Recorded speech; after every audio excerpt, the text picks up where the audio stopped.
वो राजा नहीं था, वो युग था जिसके नाम से समय शुरू होता है, जिसकी तलवार ने न्याय का संतुलन बनाया और जिसके साम्राज्य की सीमा गंगा से लेकर अफगानिस्तान तक और समुद्र से लेकर सुदूर चीन की दीवारों तक फैली थी। वो था सम्राट विक्रमादित्य। विक्रमादित्य कोई मिथक नहीं, वो हमारे इतिहास की वह सच्चाई है जिसे अब समय गवाही दे रहा है। कुछ लोगों ने उन्हें कल्पना कहा, कुछ ने पुराणों में सिमटा एक नाम, लेकिन सच्चाई यह है कि विक्रमादित्य केवल राजा नहीं थे, वह संस्कृति, न्याय और शक्ति का प्रतीक थे। उज्जैनी के राजा विक्रमादित्य का उल्लेख बृहत संहिता, कालिदास की रचनाओं बेताल, पच्चीसी और सिंहासन बत्तीसी जैसे ग्रंथों में मिलता है। इनमें उन्हें उस सम्राट के रूप में बताया गया है जिसने भारत को एक सूत्र में पिरोया। विक्रमादित्य उज्जैन के महान सम्राट थे। उनके नाम से शुरू हुआ विक्रम संवत आज भी भारत, नेपाल और कई देशों में पंचांग का आधार है। उनका साम्राज्य केवल भौगोलिक सीमाओं तक नहीं बल्कि सांस्कृतिक वैभव तक फैला हुआ था। उनकी राजशाही में कला, साहित्य, विज्ञान, चिकित्सा और दर्शन सभी क्षेत्रों में अद्वितीय प्रगति हुई। कहते हैं उज्जैन नगरी में जब शकों ने हमला किया था तब विक्रम ने बाल्यावस्था में ही योद्धा बनने का निश्चय कर लिया था। वर्षों की कठिन साधना और सैन्य अभ्यास के बाद उन्होंने शकों को परास्त कर उज्जैन को मुक्त कराया और वहीं से आरंभ हुआ उनका यशस्वी और ऐतिहासिक कालखंड। विक्रम की वीरता का एक किस्सा ऐसा है जब उन्होंने अकेले ही पाटलिपुत्र के युद्ध में 5 राज्यों की सेना का सामना किया था। उनके शरीर पर 100 से अधिक घाव थे, लेकिन वह सिंह की भांति दहाड़ते रहे और अंततः विजयी हुए। उनका कहना था कि राजा वही जो शरणागत को भय से मुक्ति दे और अन्यायी से संकोच नहीं करे। उनका न्याय ऐसा था कि दुश्मन भी उनकी सराहना करते थे। एक बार एक निर्धन किसान उनकी सभा में न्याय की गुहार लेकर पहुंचा, क्योंकि एक सामंत ने उसकी भूमि हथिया ली थी। विक्रम ने तत्काल जांच करवाई और पाया कि किसान सत्य कह रहा है। उन्होंने सामंत को अपनी जागीर से हटाकर किसान को उसकी भूमि लौटाई और यह सुनिश्चित किया कि भविष्य में कोई भी शोषण न हो। विक्रम की ख्याति केवल युद्ध भूमि तक नहीं सीमित थी, उनके दरबार में नवरत्नों का जमावड़ा था। कालिदास, वराहमिहिर, धन्वंतरि, अमर सिंह जैसे महापुरुषों ने विक्रम के राज्य में अपनी विद्वता से भारतवर्ष को समृद्ध किया। विक्रम की बुद्धिमत्ता की पराकाष्ठा तब दिखी जब उन्होंने बेताल से टकराव किया।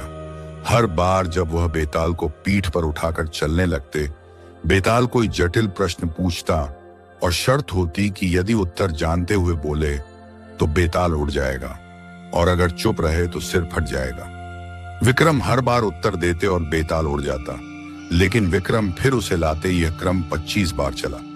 एक बार बेताल ने उनसे पूछा कि तीनों राजकुमार एक ही कन्या से विवाह करना चाहते थे और कन्या की मृत्यु हो जाती है। एक राजकुमार उसकी अस्थियां लेकर तप करता है, दूसरा समाधि के पास झोंपड़ी बनाता है, तीसरा उसकी चिता की रक्षा करता है।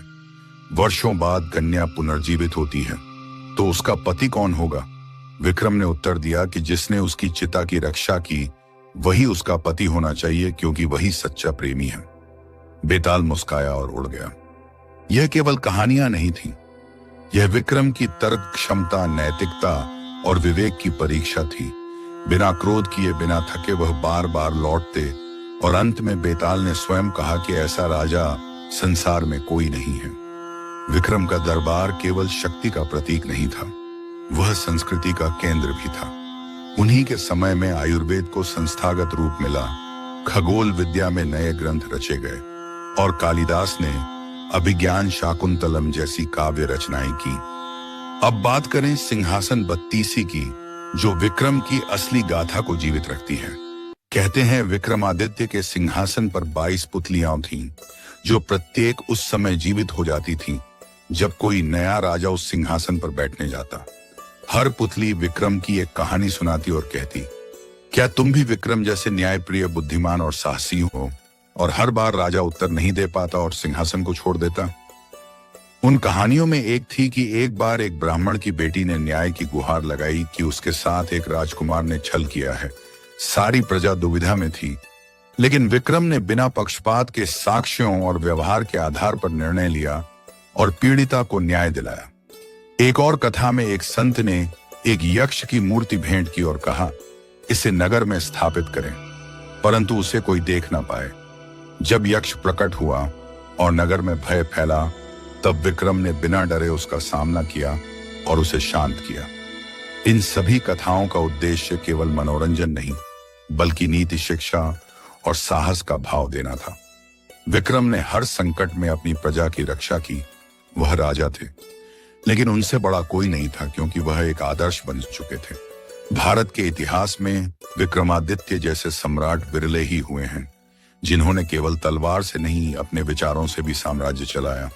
उनकी राजनैतिक नीति थी कि शक्ति के साथ सहिष्णुता हो, धर्म के साथ विवेक हो और विकास के साथ संस्कृति की रक्षा हो। उनके शिलालेख आज भी उज्जैन, खजुराहो, मथुरा और नालंदा में पाए जाते हैं, जो यह सिद्ध करते हैं कि वे केवल काल्पनिक पात्र नहीं थे। उन्होंने मंदिरों का निर्माण करवाया, सरस्वती विद्यापीठों की स्थापना की और अंतरराष्ट्रीय व्यापारिक मार्गों को सुगम बनाया। एक आखिरी गाथा जो लोगों को कम ज्ञात है। एक बार चीन के सम्राट ने विक्रम के पास एक दूत भेजा और भारत के ज्ञान को चुनौती दी। विक्रम ने न केवल विद्वानों को भेजा, बल्कि वह स्वयं भी वहां गए और एक सभा में ऐसे प्रश्नों के उत्तर दिए जिसे सुनकर सम्राट ने भारत को विश्व गुरु मान लिया। आज जब हम अपने गौरवशाली अतीत की बात करते हैं, तो विक्रमादित्य वह दीप हैं जो हमें मार्ग दिखाते हैं। वो केवल इतिहास के पन्नों में नहीं, वो हमारी आत्मा में बसे हुए हैं। वो राजा नहीं, वह युग हैं। और जब कोई कहे कि भारत की शक्ति केवल वर्तमान में है, तो उन्हें विक्रम की गाथा सुनाइए, क्योंकि विक्रमादित्य कोई मिथक नहीं, वह आइन, हमारे इतिहास की वह सच्चाई है जिसे अब समय गवाही दे रहा है। हमारी जड़ों की पहचान देश भूमि के साथ